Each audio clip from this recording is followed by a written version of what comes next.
सासे समाज सिबियारिमोन समाज सेबामोन नाथाय दा बिपिएफ दोलाव हाबनानै नोंथाङा समाज सेबा खालामनायखौ नोंथाङा नागारगोन नामा? नंगौ रायजो राजानि गेजेराव गोबां बे मोनसे कुइसन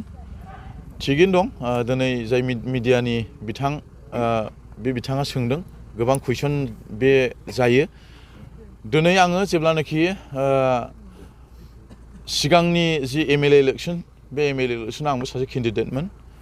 दिनै आङो केन्डिडेट जानानैहाय आङो जेननानै थांदों अब्लाबो आङो माखासे रायजो राजानि खामानि मावनायाव आं जेननानै थाङाखै बा आंखौ फावसय होनो हायाखै दिनै गेजेर ससेयाव आङो सासे ससियेल वार्कार जादों बे ससियेल वार्कारा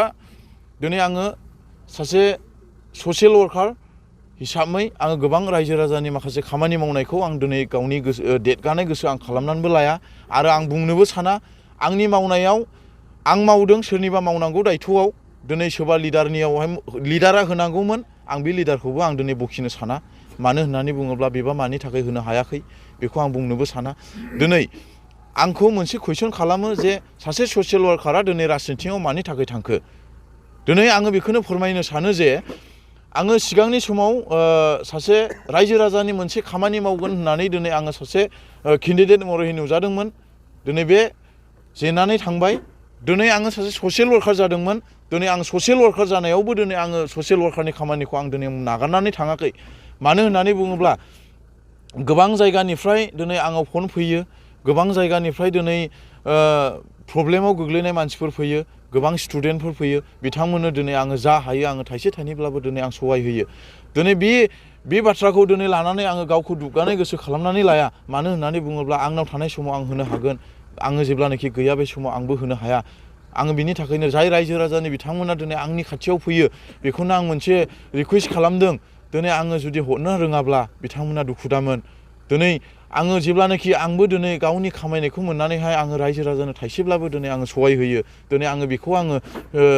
मावगासिनो दङ आरो मावबाय थागोन आरो दिनै बिथांमोना जेब्लानाखि आङो दाखालि ससियेल वार्कार मावदोंमोन बे ससियेल वार्कार मावनायावहाय आङो निउस बानायदोंमोन खिन्थु बे पार्टियाव हाबनाय लोगो लोगो आं माखासे ससियेल वार्कार खामानि मावनायखौ आं निउस बानायाखै बिथांमोना सानथाम बा सप्तासेनि गेजेराव मोनसे निउस नुनो थांगासिनो दङ सासे बेमारिखौ सोखानायनि दिनै बेनि प्रुफखौ दिनै बिथांमोना नुनो मोनगोन दिनै आङो ससियेल वार्कार खामानि मावनायखौ आं नागाराखै आरो आं नागारनायबो नङा दिनै आङो सासे राजनितिक दोलोआव हाबदोंब्लाबो दिनै आं ससियेल वार्कार खामानिखौ आं दिनै मावा दिनै मोनसे कुइसना बेनो सासे ससियेल वार्कार मानसिया दिनै मानो राजनितिक दोलोआव हाबखो दिनै आङो माखासे बुस्थुखौ आं दिनै मावनो हाया बा आङो सहैजोबा माखासे बाजेटनि थाखाय दिनै आङो सारमोनजों रायज्लायनानै बा आंनि गोजौ थाखोआव लिडारफोर थानाय हिसाबै आङो मावनो हायैखौ सारमोननिफ्रायबो आं माखासे अनसुंथाइ मोनो खोमा होननानै दिनै आं बे बुस्थुखौ सावरायनायनि गेजेरजों आङो गोबां प्लानिं लागासिनो दङ दिनै सार जोंनि जिरायथ'नाय दलाव दिनै गोबां प्रब्लेमनि थाखाय आङो माखासे बुस्थुखौ आङो सारमोनजों सावरायलायनानै दङ आरो दिनै आङो जि खामानि मावगोन बे खामानि मावनाया दिनै पार्टिनि सहाय होनाय बिनि गेजेरजों आं दिनै ससियेल वार्कखौ आं बांसिनजों बांसिन आं मावनो हागोन होननानै दिनै आं पार्टियाव आं जगदान जादों नंगौ दिनै जाय बिथांमोना इउपिपिएल दोलोआव दङमोन बा जोंनि बिपिएफ दोलोनि एगेन्स्टआव दङमोन बिथांमोना दिनै आंजों सावरायफैनानै बा गोबाव समनिफ्रायनो जों रायज्लायबाय थादों खिन्थु समनि गेजेराव जोङो लोगो हमलायनो हायाखैमोन दिनै जोङो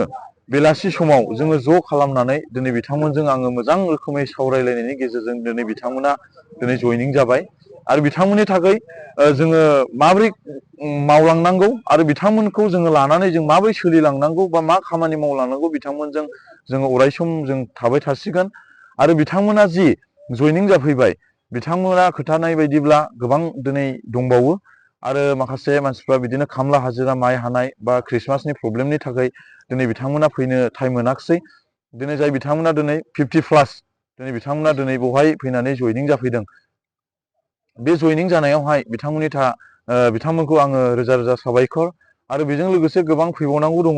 बे फैनांगौआ निस्सय नैबे ख्रिस्टमासनि उनाव बा निउ इयारनि उनाव बिथांमोना फैगोन आरो आंनि नैबे खामानि मावनाय जि जयनिं प्रग्राम बे जयनिं प्रग्रामखौहाय आङो मैया सारजों रायज्लायनानैहाय बे खामानिखौ आं दिनै मावसिगोन होननानै दिनै आं सारनिफ्राय आङो बे खामानिखौ आङो बिथोन होनायलाय दिनैनिफ्राय आं सुरु खालामबाय आरो बे सुरु खालामनाया आंनि थाखाय अपेनिं मोनजायो आरो आं माबायदि खामानि मावलांगोन बेखौ आं अरायसम रायजो राजाफ्रा नुबाय थागोन आरो आंनि बे बिसांमानि जोंनि डिस्ट्रिक्टनि आरो ब्लकनि प्राइमारिनि गासैखौबो आङो सावरायलायनानै दिनै आङो बे जयनिं प्रग्रामखौ आं खालामबाय थागोन आरो जाय बिथांमोना दिनै फैनो गोसो जाबावदों बा फैगोन बिथांमोनखौ आङो जगाजग लानो थाखाय आङो खावलायदों आरो दिनै जाय बिथांमोना फैदों बिथांमोना गासैबो इयुथ्सनि होनजायो मानो होनना बुङोब्ला आं इयुथ्सफोरखौहाय गोबाव समनिफ्रायबो आं बुंगासिनो दङ दिनै जोङो ज' मावनि ज' ओंखारनि सोरबा सासे इयुथ्सनि मानसिखौल' जोङो आसा खालामनानै जाया बा सोरबा गामिनि सासे इयुथ्सखौल' दिनै जों आसा खालामनानै जाया जोंनि बिटिसिखौ बासायना लाखिनो थाखाय बा जोंनि रायजो राजानि खामानि मावनो थाखाय जोंहा गावबागाव मोन्थाय दङ दिनै जोङो मोनसे खामानि बा मोनसे थांखियाव सहैनो थाखाय जोंहा नाजानांगौ दिनै जोंहा गोबां खामानि दङ जोङो जाने इयुथ्सफोर जानानैहाय जोंनि माखासे मावनांगौ खामानिफोरखौ जोङो इयुथ्सफ्रा दिनै जों दायथ' लानांगोन बिनि थाखायनो जोंनि इयुथ्सफोर बेसेबां मानि इयुथ्सफोरनि दङ जोहोलाव सेंग्राफोर सिख्लाफोर आरो दिनै जोंनि पेरेन्टसफोरनि आन्दाराव दिनै जाय बिथांमोना दिनै थायो इयुथ्सफ्रा दिनै पेरेन्टसफोरखौ आं बेखौनो खावलायदों गावनि फिसाफोरखौबो जाहाथे मोजां लामायाव दैथायहरनो थाखाय बा मोजां लामायाव आगान होनो थाखाय जाहाथे बोथोन होयो बेखौ आङो दिनै पेरेन्टसफोरनि सायावबो दिनै आं खावलायदों जाय बिथांमोना दिनै इयुथ्सनिफ्राय फैबाय जाय बिथांमोन पेरेन्टसफोर फैबाय बिथांमोननि थाखाय रोजा साबायखर आरो बिसोरनि थाखाय बिथांमोननि थाखाय आङो अराय सम उन सिगां आङो बिथांमोननि थाखाय दिनै दङ होननानै दिनै आङो बिथांमोना आंखौ दिनै खोथा होदों आरो आङो रायजो राजानि थाखाय उननि समायफ्रावबो उनाव माबायदि खामानि मावलांगोन आङो बिथांमोननि सिगां फोरमायखाबाय आरो माबायदिया दिनै जोङो जोंनि सारमोनजों दिनै सावरायलायनानै जों माबायदि खामानि मावगोन जों बेखौ मोजां रोखोमै जोङो मावलांगोन होननानै दिनै जोङो थिरांथा दिनै जों लागासिनो दङ आरो दिनै बे जि जयनिं प्रग्राम बे जयनिं प्रग्रामा जोङो दिनैनिफ्राय सुरु आंनि थाखाय आरो बे जयनिं प्रग्रामखौ अराय सम दिनै मिडियानि गेजेरजों दिनै बिथांमोना नुबाय थागोन आरो जाय बिथांमोना इयुथ्सनि बिथांमोन दङ इयुथ्सनि जि जायगायाव थाया मानो अल बिटिसि अल बिटिआर बिथांमोनखौ दिनै आंजों जगाजग लानो थाखाय आङो दिनै खावलायदों दिनै आंनि माखासे नाम्बारफोरखौ बा आंजों जगाजग जुदि लानो मोनाब्लाबो सासेनि उनाव सासे बिथांमोनखौ आङो जगाजग लानो थाखाय आं खावलायदों आं बेखौनो फैबाय थानाय समफ्रावहाय बिटिएफआ सरकार दानायनि लामायाव नंगौ दिनै जोङो नुनाय बायदिब्लाथ' दिनै बिपिएफआ सरकार 2025आव दिनै सरकार जानाया खाथां मानो होननानै बुङोब्ला अल बिटिआराव जों बेरायो दिनै आरो चिरां डिस्ट्रिक्टआवथ' जोङो मोनफ्रोमबो प्रग्राम जानाय बा इयुथ्सफोरनि माबा मोनसे प्रग्राम जानाय बेफोराव आं दिनै बेरायनायाव आं मोनफ्रोमबो जायगायाव आं दिनै नुनो मोनदों जे खालि बिपिएफ दिनै मोनसे खेथ्रआव दिनै रायजो राजाफ्रा सायख'नो हायो जे बिपिएफ दोलोआ दिनै जिरायथ'नानै दङ दिनै रुलिं गभर्नमेन्ट सरकार बे रुलिं गभर्नमेन्ट सरकारनिफ्राय दिनै मानो थाखाय दिनै जिरायथ'नाय बिपिएफ दलाव दिनै जयनिं जागासिनो दङ बेयावनो जों दिनै प्रुफखौ जों मोननो हायो जिरायथ'नाय दल आरो रुलिं गभर्नमेन्ट दल सरकार बे रुलिं गभर्नमेन्ट सरकारनिफ्राय दिनै बिपिएफ दोलो जिरायथ'नाय दोलोआव दिनै हाबफैदों बेयावनो जों प्रुफ मोननो हायो दिनै बिपिएफ दोलोआ 2025आव सरकार दागोन ना दाया आरो जि एमपि इलेक्सन नै गैला मास मोननै मोनथाम मोनब्रैसोनि गेजेरावनो दिनै एमपि इलेक्सन जानो थांगासिनो दङ बे एमपि इलेक्सनाव दिनै जोंनि बिपिएफ दोलोआ देरहायो ना देरहाया दिनै जेब्लानाखि बिटिसि इलेक्सन बे बिटिसि इलेक्सनावथ' जोंनि क'क्राझार लकसभायावथ' दिनै जोंनि बिपिएफ दोलोनिफ्रायनो जोङो दिनै फ्राय केन्डिडेटआ देरहाजोबदों होनजायो सानैसोल' ना सासेसोल' जेनदों दिनै अब्ला लकसभायाव दिनै देरहानायखौ नुहुनो ना जेननायखौ नुहुनो दिनै जों बेखौ प्रुफ होनो हायो आरो दिनै बिपिएफ दोलोआव सरकार रुलिं गभर्नमेन्ट सरकारनिफ्राय जे दिनै जिरायथ'नाय दलाव हाबगासिनो दङ